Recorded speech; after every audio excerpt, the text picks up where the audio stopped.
So welcome everyone to the special edition of the Mishcon Academy. I'm Simon Leaf. I'm a partner in the innovation team here.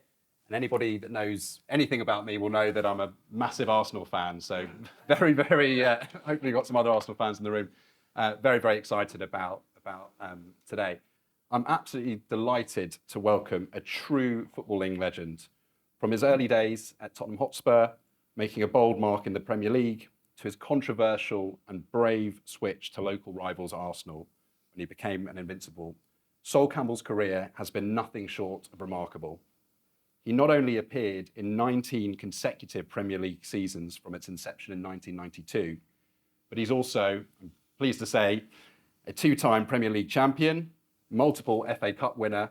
He also won the League Cup, but we don't need to talk about that too much over the next hour.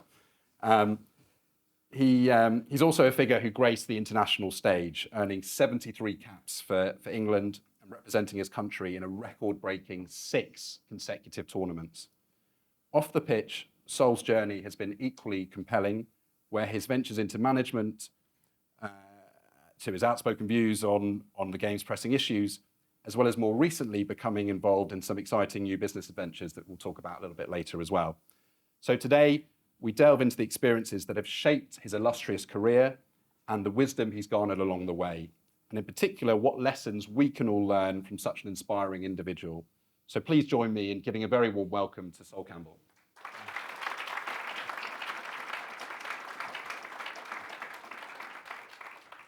Okay, well, I'd like to start by talking. What's a nice intro? Really nice intro.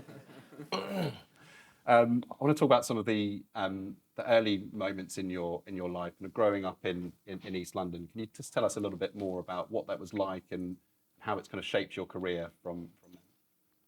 Well, it's growing up in the 70s in East London, very multicultural. I'm from Plaistow, Stratford.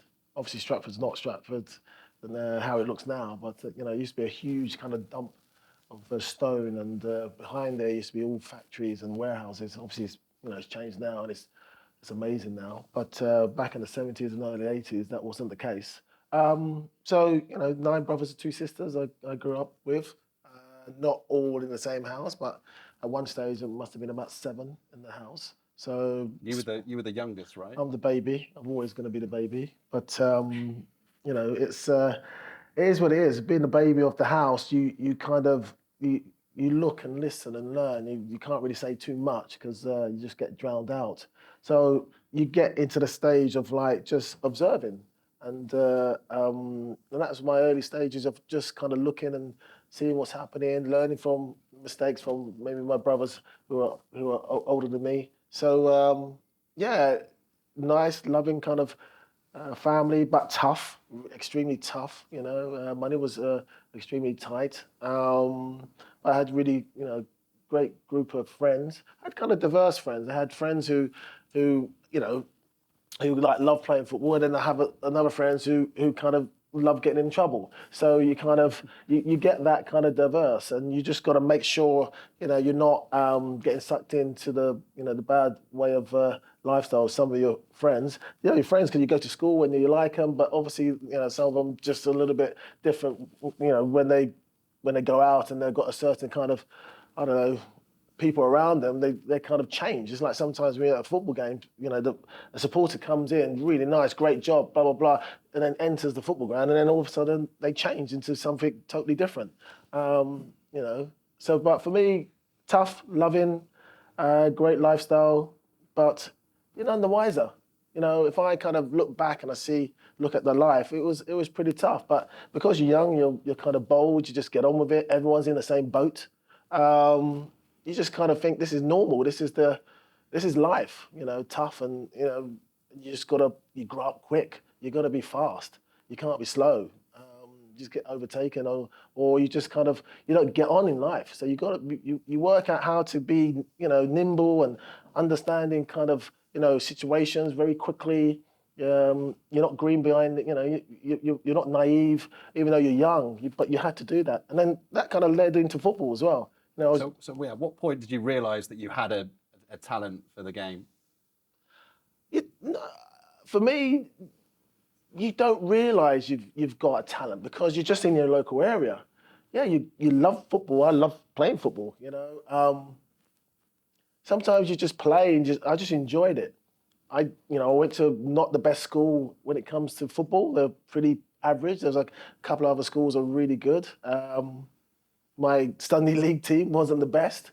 I didn't really. My district team was not too bad, but you don't really know because I'm not kind of gauging myself. I'm not playing anyone up north. I'm not playing anyone across London. I'm not playing someone across, a different country. You're kind of just in your own bubble, training, playing, enjoying football, making mistakes, and getting injured, things like that.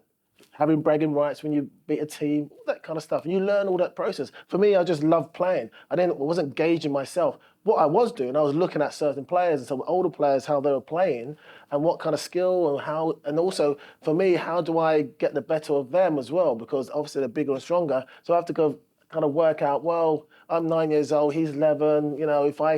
If I keep going like this, I'm not going to enjoy my football in the game. I'm always going to get knocked out the first round and I'm waiting on the sidelines for half an hour. So you have to work out, there's the little things for kids, really. That's your world. Not worried about mortgages and taxes and things like that. But, you're just worried about, how can I get the better of this guy? And then go back, go sleep, go school and come back. You play the same guy or different friends. And you just learn how to negotiate different people, different skill sets. And that kind of took me on to football, further on when from youth football into the first team. I always kept that. I've always looking and watching patterns and movements and how to get the better off my opponent and also aware of their attributes and what's the deficiencies. And you had to really process it very quickly. Now guys have all data. He's good on his left, he's bad on his right or whatever. I had to work, kids my age, back in those days, you had to work it out. You didn't have data. Am I right in thinking there wasn't a kind of one set position that you were destined to play? You actually you played around the park in different positions? I kind of I played a little bit in midfield, but I did a couple of circles when it came to my position. I played sweeper. I don't anyone remember sweeper in this house or in this room, but I played sweeper, centre half, forward, and midfield. And I did that kind of cycle for about at least 6-7 years, and then I kind of settled in midfield, went to Liddershaw 14, scholarship, the FA organised that, went on for about 15 years, 16 years, just the best 32 senior and junior boys in the country, and they were kind of the brightest sparks, the brightest, potential to kind of make it all the way. Only a few made it all the way, but it was a good programme for me. So just kind of focusing then on Liddershaw. So this was the kind of FA's School of Excellence at the time, as you say, kind of best players from all around the country. How different an environment was that to what you were used to in East London? Chalk and cheese, but I was ready for that because I'm from a chaotic lifestyle. I just loved being outside. I didn't want to be inside. There's no space inside my home, so I was in the garden or on the streets. So for me to kind of have opportunities, like 4 trials, 2 at Bisham Abbey, and then 2 at Liddershaw. So you had to go 4 trials to get through. So there's a lot of football and then they check your kind of mentality, your grades and things like that, your schoolwork, all that kind of stuff to kind of balance it all out. But for me, it was the first time I saw country, the real countryside, because it's in the middle of Shropshire, and 3 hours away from home, so it's completely different. And also I had my own bed. I had to share my bed for such a long time. In my own house. So things like that, some of the boys had their own beds at their home, but that was a real luxury for me. Having my own bed, my own wardrobe, and my own chest of drawers or whatever. So, and a shower. I never had a shower. I had the bath, that was it. So all these things, there was, incredible for me because I just took it all and I said, you know what, I'm gonna take all the knowledge, all the training, all the ups and downs, experiences that Liddershaw has got to give, and I'm going to take it, and I'm going to see how far I'm going to run with it. And I enjoyed myself. Some of the lads got homesick. I understand that, but I just looked at it. I said, you know what? My parents said, just go on this, go for it. They wanted me out of there. They knew that East London wasn't the place to be. It was very difficult, and they saw this. I said, look, you got in. take it and see where you end up. So one of the good things that my parents, really pushed and said, look, because I was umming about it. If I wanted to go to Liddershall, middle of nowhere, I've never heard of Shropshire in my life. But really, it was the making of me. And were there any particular skills that you picked up kind of off the field whilst you were in that kind of environment that stayed with you for the rest of your career? There's one particular one. A really lovely man called Craig Simmons. He's like the physio, fitness guy, so far, ahead of his time, mentality-wise. So there was a test, and so I had to kind of 3,000 meters, shuttles, beep test. I don't know if anyone's heard of beep test, but speed, jumping, circuits. So it was a whole kind of thing. It was like a 360 kind of, looking at where you are physically, not skill-wise. I had the skill, I had the ability, but, so I did that. And then I remember I was on the 3,000 meters and I was, a couple of goalkeepers around me and I was saying, I'm bloody lost. And I was just knackered. And I said, it really dawned on me, I said, bloody hell, so what's going on? You got a skill, but fitness-wise, you're all over the place. And some of the boys are good, had good stamina, and so they had their kind of their timings and the average. So they take the average was great. So when Simo put the list on the wall in the changing rooms, I looked at it. I said, wow, I'm 15th. I've got one keeper behind me. It's not looking good, Sol. It's not looking good. You've got to do something about this. So that's me. I kind of took it on myself in a private way. I didn't really say anything. And I worked at it. So I took every single exercise. So during the week, I did the 3,000 meters again. And I had to play on a Sunday as well. So training, I did the extra 3,000 meters and time myself. Then I went on to, and this was on a Saturday. So it was just on a Saturday. I've got a game next day on a Sunday. And then on an alternative kind of week, I did the shuttles. I timed myself. So I did everything again for about a couple of months. I remember one of my friends, kind of, his name's June McDougall. He used to see me walk into the distance over to the training field. He used to think. He told me, recently. I saw you, walking off with a towel and things like that. What's he doing? And that's what I was doing. I was just really just low-key getting my kind of my fitness up, understanding the levels I need to kind of get to compete with the rest of the 15 boys. Because I knew I had to kind of catch up. I couldn't just lounge around and think, oh, I'm skillful, but, knackered in 60 minutes. So it's almost kind of frowned upon, isn't it? I had to keep it low because I didn't want to be like a teacher's pet kind of thing. What is that about? I mean, in all seriousness, there is that kind of stigma that still is there with, you see in football, you don't necessarily see it in other sports. Do you think that's still the case now, or has it moved on that actually? I'm not too sure, but everyone does extras anyway, extras after training and things like that. But this was like proper. This is like I'm doing a full set of training exercises again in the week. So, and then 2 months later, he had the test, the same test again. So but he split it up. So some were doing 3,000, some were doing the shuttles, some were doing sprint tests. So you mix it up. So no one really knew where anyone, the level. And then at the end of all that, after about, I think it's a week's training session or after 2 weeks, he puts it back on the board. And I'm joint third or fourth. Amazing. And the lads say, what the hell's going on there? How's he, 2 months in? Yeah, because I worked bloody hard. I used to do circuits in the showers. So I used to do circuits every night, showers, boom, boom, boom, turn the shower on, and there was a little ledge where I did all my exercises.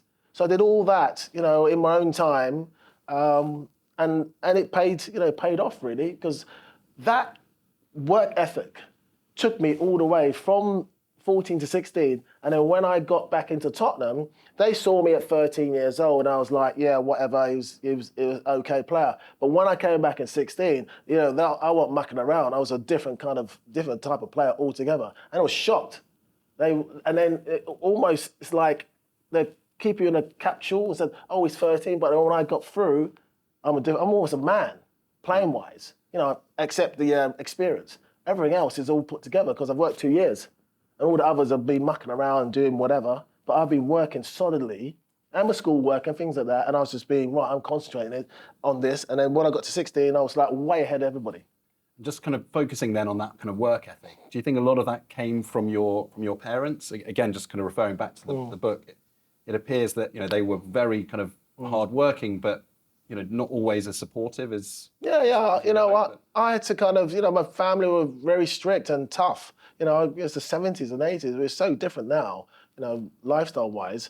It was tough in the 70s and 80s. It wasn't easy, and you had to kind of get on and just not suck it up, but just figure out a way of kind of getting on. And that work ethic has stayed with me. And then that kind of, when I saw I was 15th out of 16 boys, it kind of hurt me. And I said, well, what are you going to do about it? You're going to just play football and just kind of, be around the top 10 and 16 boys? No, I'm a winner. I want to show what I can do. So yeah, that kind of attitude. When you're in East London and places like that, similar, it's not easy. So you kind of got that mentality, that grinding mentality, that determination to kind of get to the top. Whatever you want to, whatever industry you're in, and it's kind of stuck with me, and also it kind of balanced me, it anchors me as well. I think it's a good thing to have that. I mean, not everyone needs to have my type of lifestyle to get to the top. I've just used this particular way to get to the top. And you have had to overcome some serious adversity along the way, and one of the things that kind of stood out for me was just some of the racism that you've been subject to from a very early age. So I'm talking about your time at West Ham, and it'd just be kind of interesting to know kind of how you've overcome those sorts of incidents and what advice you would give to other people suffering that sort of discrimination in the workplace. That was really a weird situation because I used to take the 86 bus from Stratford to Chadwell Heath.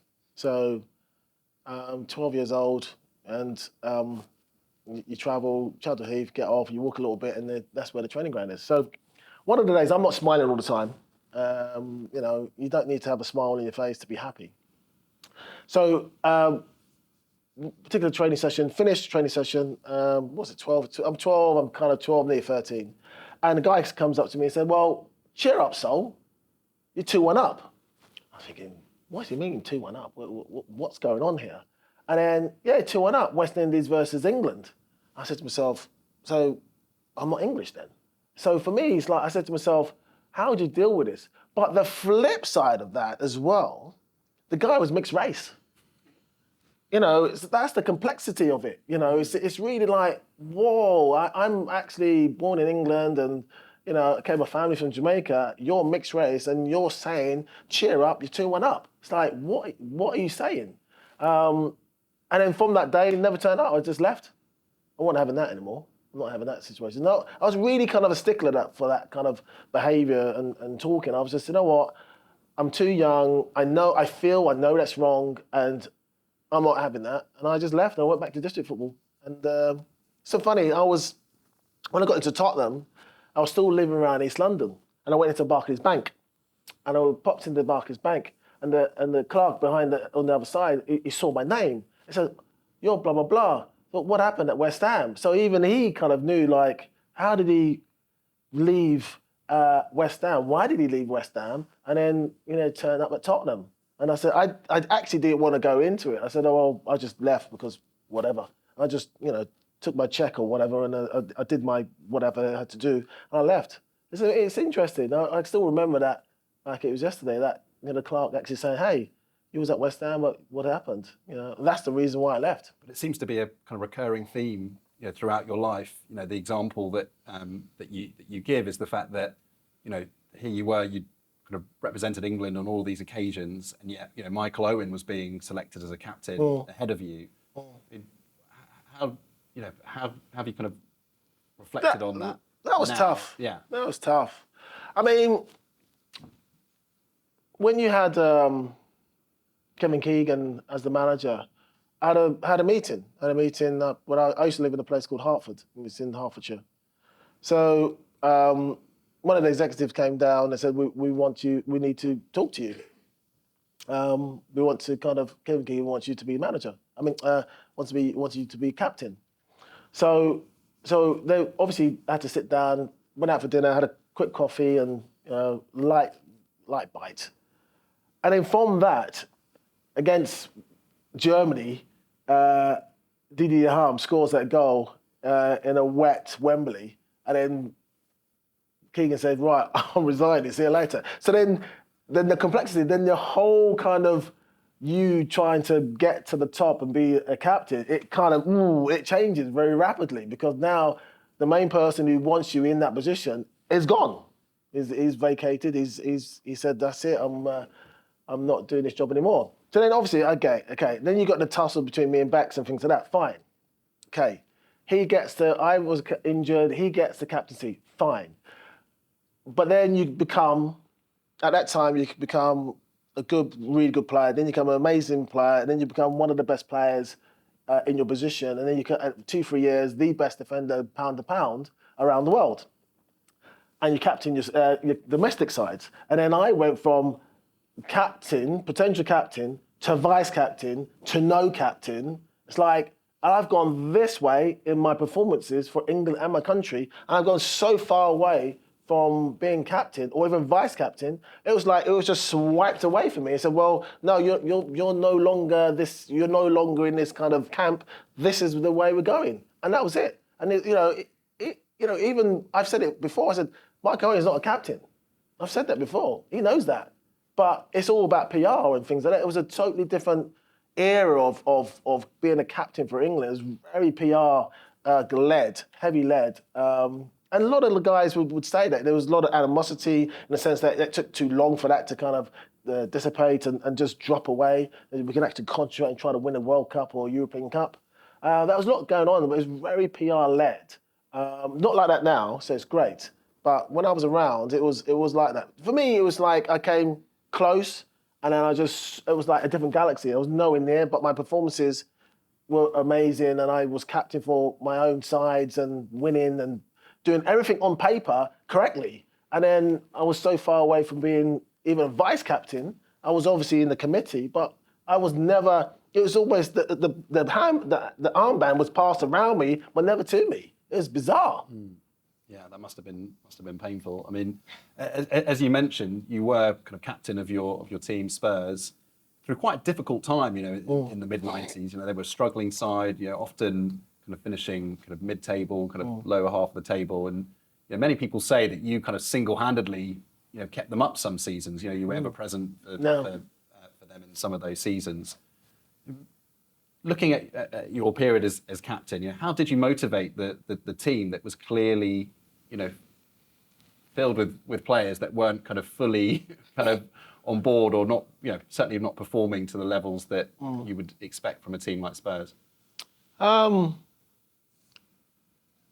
First of all, being captain was a tremendous kind of honour. I think being captain and leading the ship of anything or any company is always a privilege, and you have to kind of respect it. And for me, I took the captaincy of one of the older players. That was then you have to negotiate that internally in the changing rooms. I'm like 20, 21. I'm taking the captaincy of someone who's 28, 29, 30.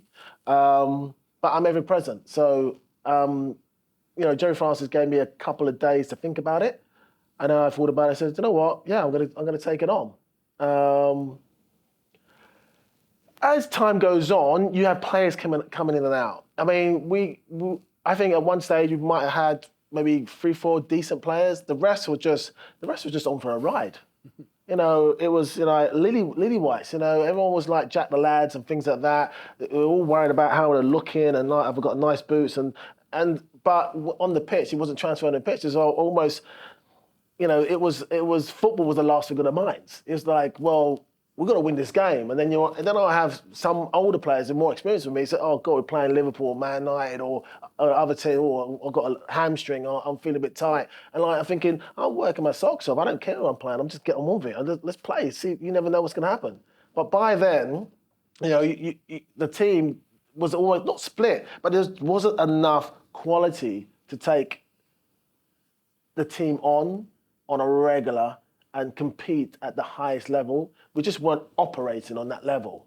If you're not operating on that level, you're never going to get to that level. If you don't have proper ambition, you know, you've always got to speculate to accumulate when you buy players and you retain players and you retain proper managers and the management system. You know, yes, it's not always going to work, but you're going to give yourself the best chance to kind of, you know, win regularly, be at the top, hopefully try to win the league. You know, that wasn't the case. It was almost slapdash from the food. Okay.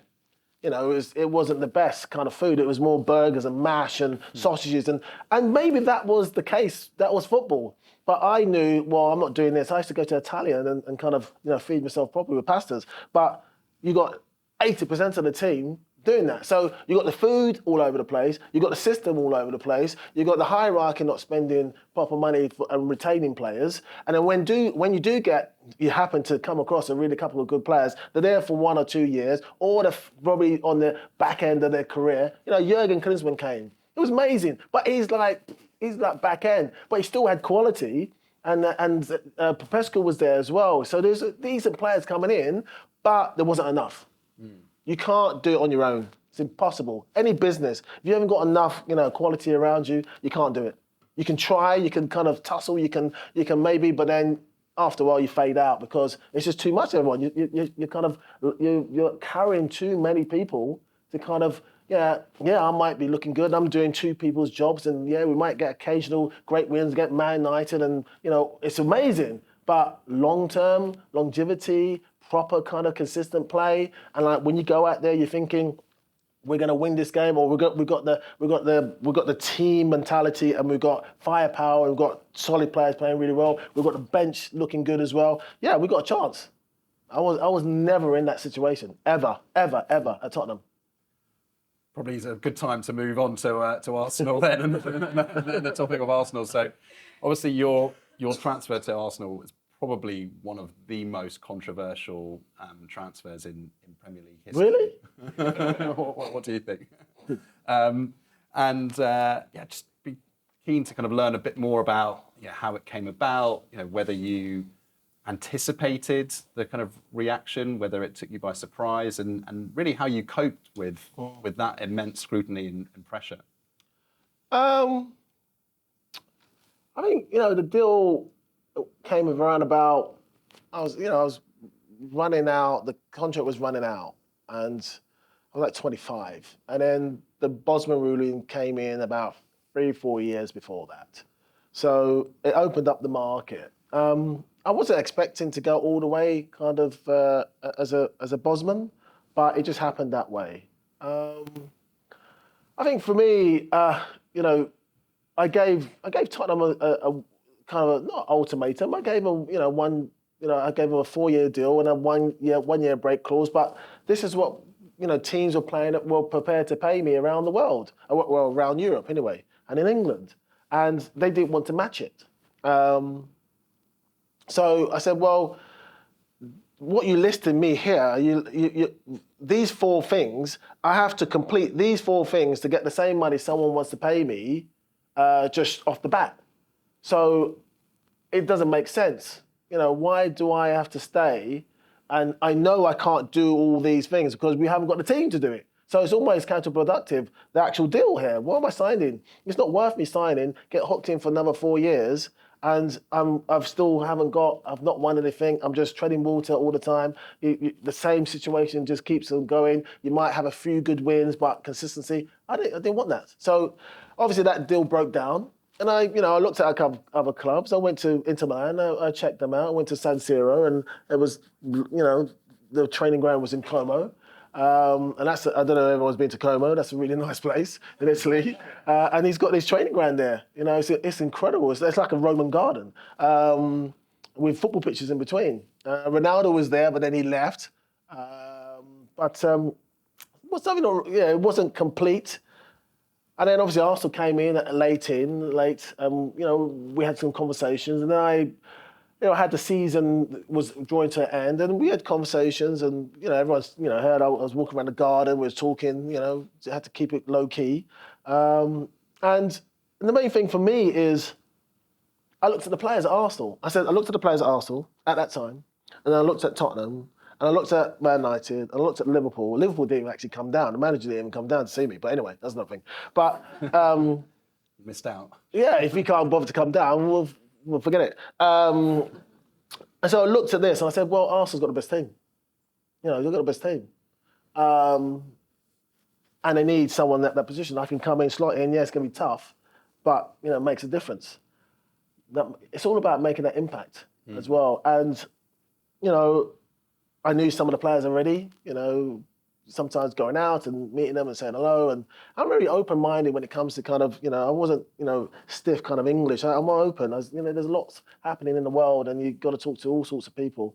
So I love the open-minded kind of way of thinking. Obviously, Arsenal was a great manager. He showed his, you know, his sort and, changing the whole team and the philosophy and the football and everything. It was, you know, it's hard to kind of turn it down, which I didn't turn it down. But it was more of a family, and they understood quality. They understood, the ups and downs of life. You know, you had, Tony Adams with all his problems, and how they helped him to kind of stabilise him, and still went on to, Euro '96 and things like that. Played amazing football. So that club, and then the flip side, I saw how Tottenham treated Gary Mabbott and how he had a testimonial, and then he had to pay for everything. And I said to myself, half the stand was still getting built, so he lost out of that, and how he was complaining how they weren't helping him. So you look, as a young player, you look how clubs treat really great players.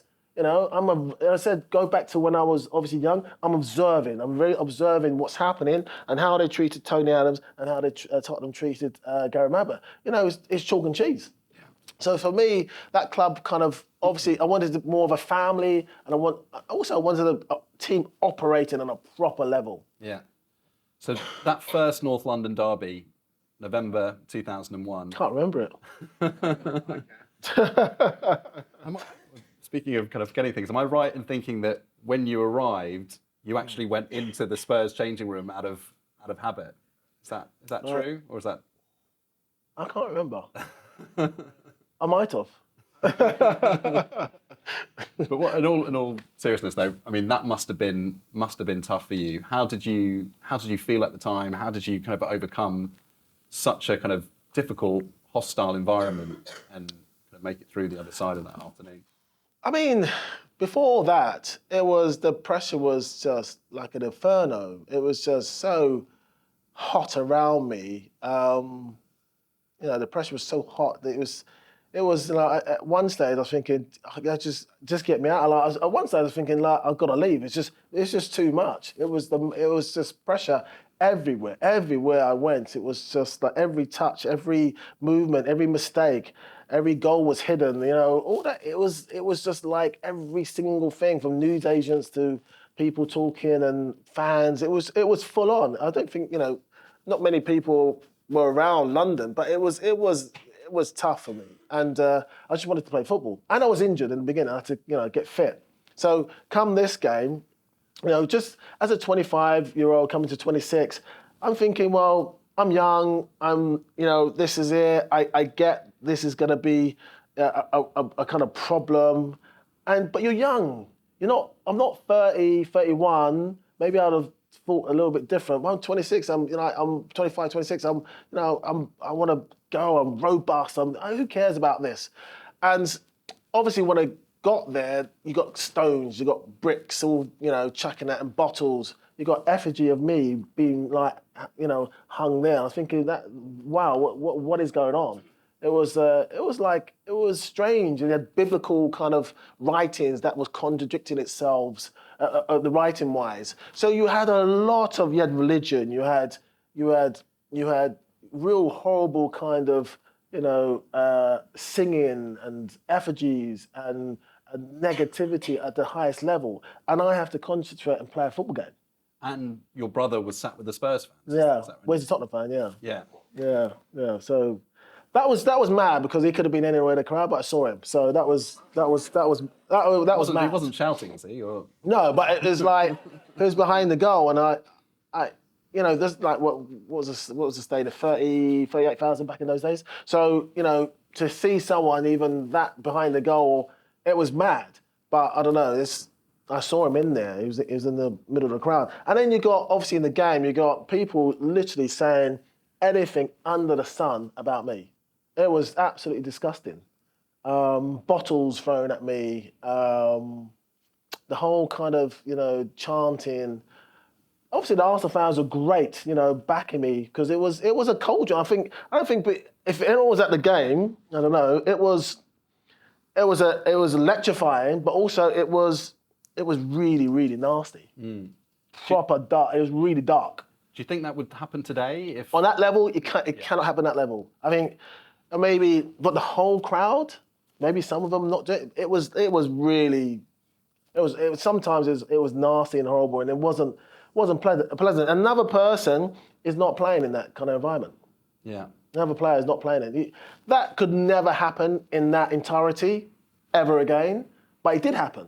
And it was allowed to happen, and it was allowed to happen and happen and happen all the time. Every time I played there, or the songs and things like that. So singing that, I'm happy if I'm dead, or this and that. It was homophobic. It was racist. It was so I was physically abused. Bottles thrown at me. All that kind of stuff. And I still have to keep my concentration and play a football game. Play a game of football. Yeah. I mean, well, hopefully on to slightly kind of happier times. The move goes very well. You win the double in the first year, go on to be part of that famous Invincibles side in 2004. I guess for us in the room that are kind of constantly trying to achieve, kind of high performance levels consistently, how were you able to do that? How was the team able to kind of consistently meet those high standards year after year? I think obviously there's a quality players as well. He was very clever. Not all these picks made it, but majority of them did. But he had a system in place. If you have systems in place and you get the right people to fit in the system, then you start flying. Do you know what I mean? And you start becoming efficient. You're not wasting, you're not lagging, you're not kind of, oh, come on, catch up. Everyone's running on the same level. And then obviously you're going to get some superstars who just like, they're going ahead. And then that's inspiring because everyone will go, You've got to have that mentality of like, hey, when it's operating at a proper level, there's kind of talent everywhere. Everyone's working their socks off as well. It's not worth having talent and no one's working. It doesn't work. Yeah. You've got to have the both. You've got to be talented and you've got to work your socks off. And if you have that, in the end, you get that consistency. You don't even realize you're operating on that level because it's habit. It's like, God, you're moving so fast or you're working like it's just amazing. But you just think it's normal because you're in that environment and everyone's feeding off each other in a positive way. Yeah, you're gonna have some arguments. Yeah, you're gonna have some fights. That's normal in a highly strung environment. But everyone was good. Everyone was positive. You have an argument, then tomorrow it's gone. It's forgotten. It's not lagging and drawing into the next week or whatever. Because everyone had to be 100% on it. So that's the environment he created. He created that calmness as well, and it had experience. They had experienced players who've had tough times. Tony, Martin, Keown, all these guys were still there, and because of us and how he had the system and how the mentality, and he cleaned up the whole drinking culture and things like that. He extended a lot of the players, 3 or 4 years careers for sure, and that's why they loved it. So they had experience, it got cleaned up, and I was part of that. Tony was there for one season. I mean, he played 10 times. He won a double. I mean, it's the easiest season he's ever had, really. And he went off into... with you next year, absolutely. I played before Tony in England, let alone Arsenal. But, that's the environment, he created. And it was just amazing kind of time. So it was obviously mainly highs. There were a couple of lows in there. So missing out on the FA Cup final in 2005. Obviously, the Champions League final the following year, you score a goal and then end up on the losing side. How did you kind of deal with the low points, albeit they happen that often there? That happened. That's when you're. I remember I did a tackle and then I was going up the line and Solskjaer was coming up to me and I kind of pushed my arm out. It wasn't elbow and he went down like a sack of potatoes, and that was it. Like the referee said, oh, I've elbowed him. I said, I've just touched him there. I've gone like that. Because of my height, he's probably bent down. I've gone like that. I've not gone like, get off me. I've gone like that. Now, they would slow it down and say, hey, he's just clipped him with his palm. He's not gone like that. He's just clipped him. I got sent off. And that was one of the most expensive sending off ever for me. Was that the game? Yeah, because one, we lost the league that year, and two, back in those days, the FA and the Premier League used to join your suspensions. So I missed out. Now they don't. It's separate. So you get sent off for Premier League. You won't miss the FA Cup. Back then I missed the FA Cup final. Played all the games, semi-finals. Martin Keown takes my place. He goes off working. He wins the FA Cup 1-0 against Southampton. But I missed the final, and then I missed the last 4 games. 3 games for England, for Arsenal. And I think the last game that changed it, we had to get a win, was against Leeds, and Viduka, he scores, and that was it. It's finished. So, Man United won the Premiership. So, for me, that was expensive. Yeah. Sending off. And that's the harsh reality, you got to be, you have to be mindful of that. You do something wrong, you can hurt the team, in an indirect way. It's like businesses. If someone has an office party and it goes really wrong, it can reverberate in the up to the top, and it's a problem.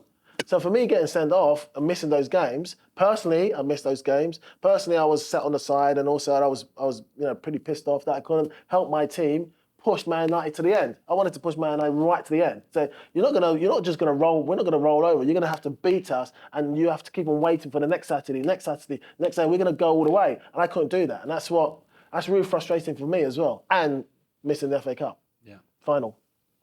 I mean, the other kind of highlight in going back to the book as well is some of the kind of mental health challenges that you faced. Particularly, I'm thinking the game against West Ham in 2006, when at half-time you're substituted and end up spending a bit of time away from the club. Yeah. Are you happy to talk a bit about that? I think. I guess just in particular, on the outside, people wouldn't have necessarily known that there was an issue, and I suspect it's probably the same in the room here, where we have colleagues that on the outside may appear to seem okay, but actually inside they're struggling. I was struggling because it actually wasn't that game. It was actually before. And I think really what's happened, you have to go back and find out why the reasons why. And then you've got being at Arsenal, being chipped at every week through papers, through football, through fans. And in the end, I think it just really took its toll. And then got injured and trying to play through injuries, maintain your quality, maintain your presence in the team, and that was fading. Getting slightly older as well. It was a lot of stuff. The build-up. It's all about the build-up. It's not when it happens. It's what's happened before. You've got to add all those things: the pressure, the continued pressure, unnecessary pressure that was heaped on me as a footballer, as the Tottenham Arsenal staff. There's a whole lot of stuff that was kind of being mixed in there, and then everyone's got a threshold. Everyone's got a threshold, and my threshold was high, but in the end, it kind of was breached. And when I look back at that game, I said, okay, I didn't have the best game, but I said to myself, when I look back, I said, well, you know what? I just needed a break. I needed to just stop. It was so much. The pressure was so much, and almost it was like an earthquake. It was like a huge bomb going off. Like it just went. And sometimes I look back and I say to myself, my mum knew where I was, and David Dean knew, and a few people knew where I went. I went to Brussels, I went to Belgium, and I saw one of my friends over there, and I spent like 2-3 days. David Dean came over and had lunch, had dinner, sorry, and. But looking back now, I'm not saying I'm embarrassed by it, because it was like a breakdown. It was a breakdown, and it was just too much. It was high level, highly strung for such a long time with the added pressure, and I just needed a break. So I got my break, obviously, but it was kind of public break. But it sounded like David Dean was very supportive, but Arsene less so. Would that be fair? Arsene, he was I think with Arsene, he's very matter-of-fact kind of guy, professor, things like that. I think that side, he finds it hard to kind of communicate. I think David Dean finds that a little bit easier. I think that's why they, made a good partnership go forward as a football team manager and a director. He was helping. He was filling the gaps that Arsene wasn't good at. So I think that's a good team. I think he wasn't like that. And I think also Arsenal didn't understand what I was going through. Now, I think a lot of people would understand what players, some players, God knows, like if they had my situation, I don't know if they'd be around, or I don't know. I think they'd just give up football. I had players now and people are now more aware of it, and they're happy to help because it can hit you anytime. And my situation was just like, I just saw what I fought for and worked for was just fading away through injury, through lack of form, through continually kind of, being baited and things like that in the papers and all that kind of stuff.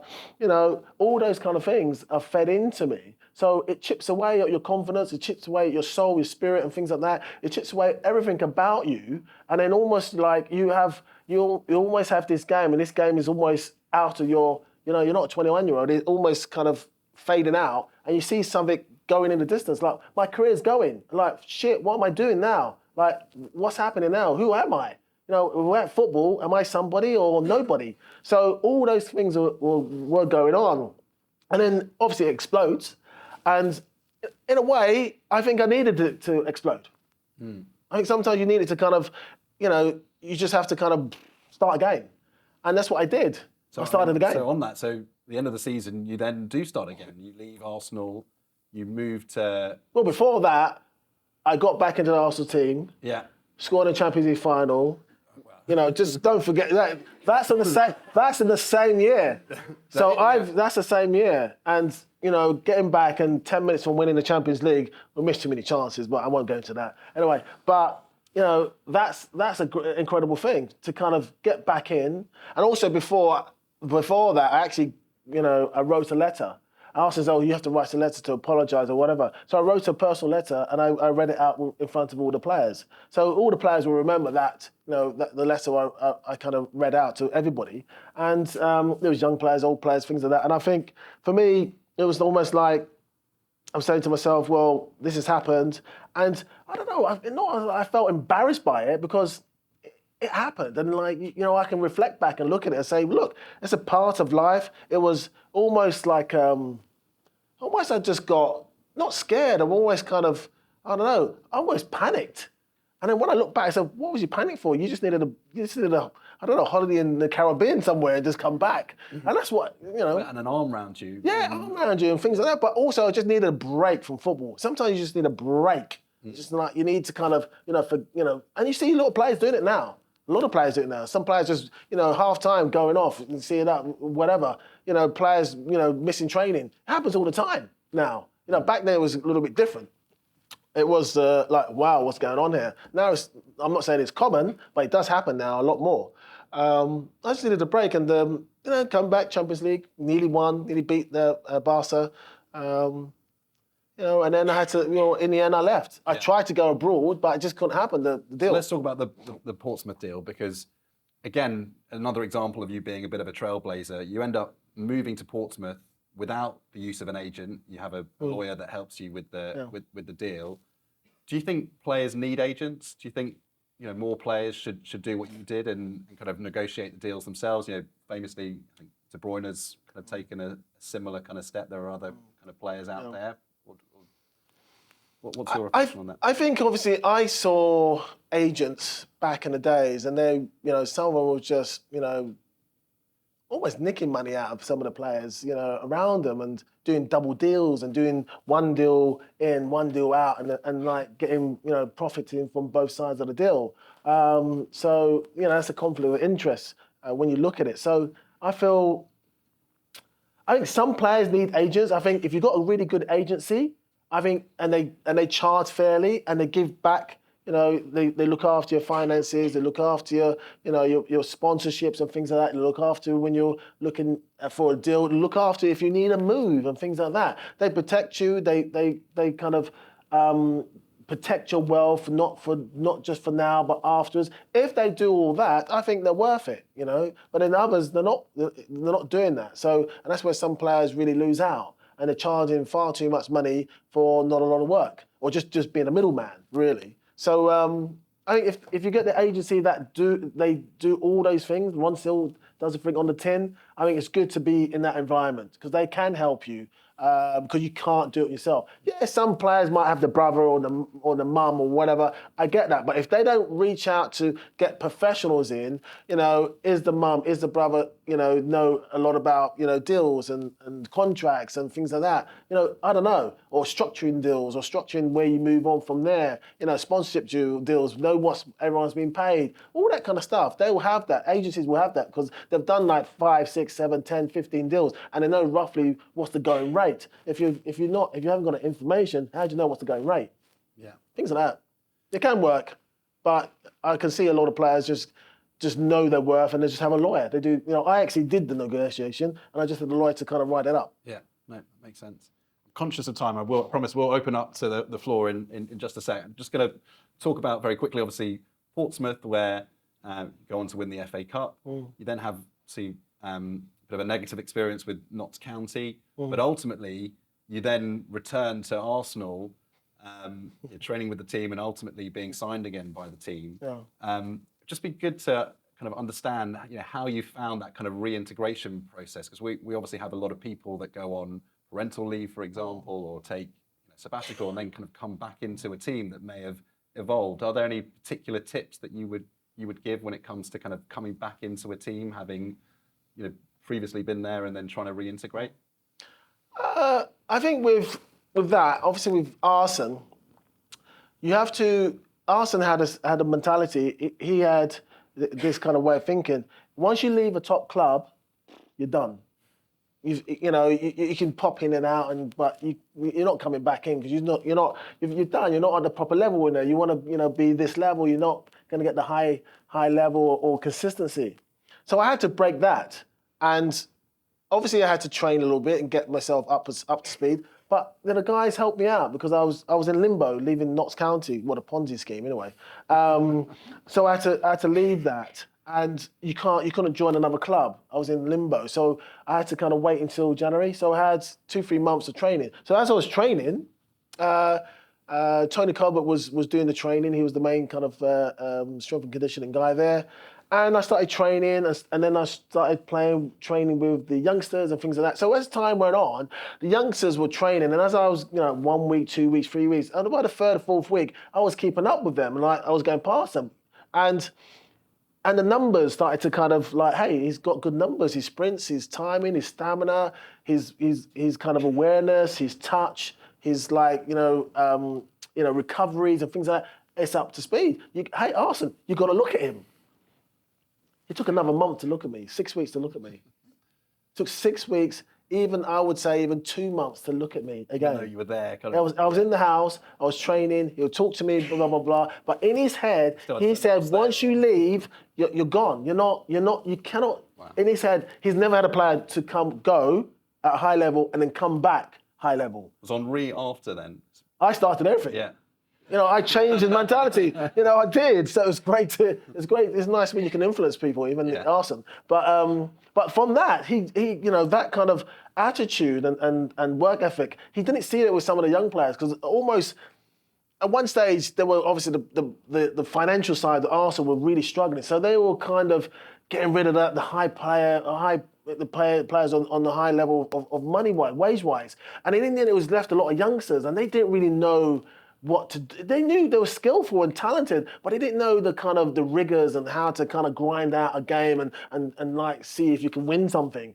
And I actually kind of brought that back into him, and he realised, what? Older players can offer something. It's not like, hey, 30, see you later, we don't want to know. I changed that mentality in his head. Because obviously he's the one who's going to make the last decision to say, right, we're signing. So, and he should obviously control the whole club. So I kind of changed that mentality and just getting back in.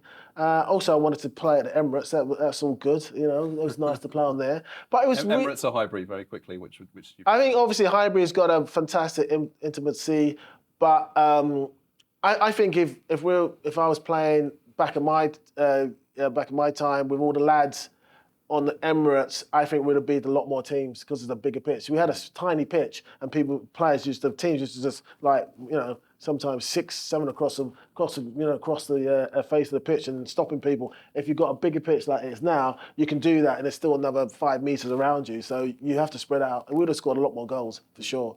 It's great. Conscious of time, I think we've got a few minutes left. Shall we take a couple of questions in one go, and then we'll see how we're doing for time? Is anybody? Don't be shy. Don't be shy, everyone. There we go. No. I was at a tennis tournament with my little one. Hiya, big Arsenal fan here. Just wondering who the best player you've played with is and the strongest opponent as well. I would say, I think the 2 best players I've probably played with on consistency was probably Dennis Bergkamp and Thierry Henry. I think them 2, watching them play, incredible. And Dennis was getting older, but he still had maintained that great strength and pace, and he had fantastic kind of vision. And then Henry was just a magician, but eye for goal. He was just a great centre forward that you can rely on, and you knew that you always had a chance with him up front. So probably those 2 really. Down here.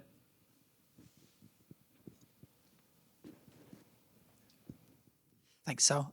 You obviously spoke a lot about your mental health issues. I'm just wondering, with Henry, who's recently kind of spoken out about some of the challenges he's been facing, did you know that at the time? Is that sort of thing that other players were aware of? And how did you support someone in that position?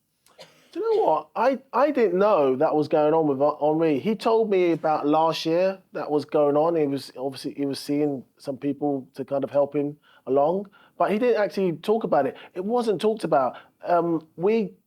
Back end of my career, sports psychologists were just coming in, and then you got 2 sides. You got if they come in and the first lot that came in some of them were very mouthy, and they will kind of use your I'm working with Arsenal to get another team and things like that. It was very open, but then the other side of the coin, if you spoke about it too much, the papers would actually say, "Well, what's wrong with him? What's going on?" I think it's still a little bit now as well. He's seen someone, and then to kind of help him, is he mentally there? Is he off? All things.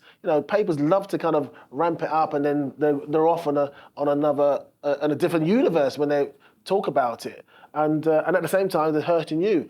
And then you look at say from the 70s and 80s, you look at say basketball, you look at golf, you look at tennis, you look at all these American sports, and they've got psychologists there from the 80s, not because they've got a problem. They just want to get better, and with the psychologists over here, you had to do it in a group, because if you did it singular, what's wrong with him? If you do it as a group, it's okay, it's a team thing. It's weird, and sometimes thankfully I think it's changed internally. It's normal to have a sports psychologist in a football team now, if you can afford it.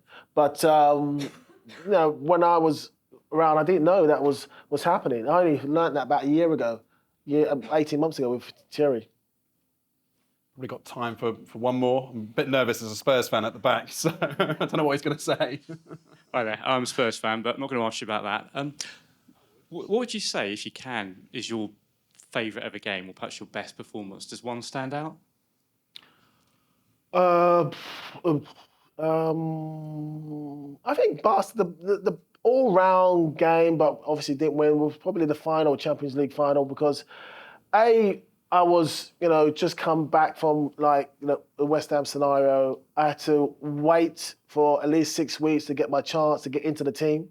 Ashley Cole was there as well. So you had Gal Clichet and Philip Senderos. They were in front of me. It's like, you think, I had to wait. And It's probably not the time to tell you that Senderos is my wife's favourite player. Oh, yeah.